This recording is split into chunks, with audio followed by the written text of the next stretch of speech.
Ti sento. Ho sentito che sei qua. Come cosa sto facendo? Un trattamento liftante per stirare le rughe del viso. Ma come mi ci vuole il ferro da stiro? Mamma, che sustoso che sei oggi. Senti, smettila che adesso devo prepararmi perché tra poco si torna sul palco, devo essere perfetta. Fernanda! Oggi siamo qui con Fernanda dall'Estetica Delfina, un posto davvero speciale e molto particolare. Mi è piaciuto un termine con il quale ti sei definita, artigiana del corpo. Sì, nel tempo ho capito che insomma la centralità del mio lavoro è comunque la persona. La differenza tra fare l'estetista e fare l'artigiano del corpo è prendersi cura a 360 gradi della persona, dove non basta la tecnica, non basta la manualità e l'esperienza, ma ci vuole la passione e il cuore. E quindi professionalità, passione. Come si svolge il tuo lavoro? Cosa ti chiedono le tue clienti? Le clienti hanno delle necessità che a volte sono solamente estetiche, quindi focalizzate su un punto del loro corpo in particolare, a volte è una richiesta molto più ampia. La cosa interessante è capire cosa vuole la cliente, come poterla aiutare, che cosa risolvere per primo.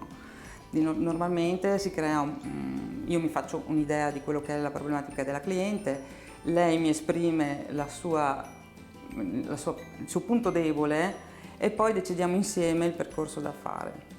E per trovare questo benessere, oltre che ovviamente alla tua manualità, professionalità, eccetera, ti aiuti con qualcosa di particolare? Beh, certo, nel tempo ho selezionato due tipi di tecnologie, una che è la mia passione, che è il massaggio connettivale meccanizzato, quindi total body, e adesso ho introdotto anche una radiofrequenza che viene usata anche in terapia per potenziare la parte di benessere della persona, quindi contratture muscolari, la schiena in particolare, e riattivazione profonda del microcircolo, laddove tendiamo tutti ad avere un po' di fermo e freddo e poca attività circolatoria.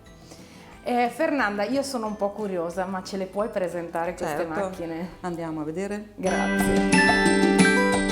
Questo è il famoso Icun. Che meraviglia, lo voglio fare anch'io questo trattamento, Fernanda. Sto liftando questo gluteo già stupendo, ma dobbiamo renderlo ancora più rotondo e alzato.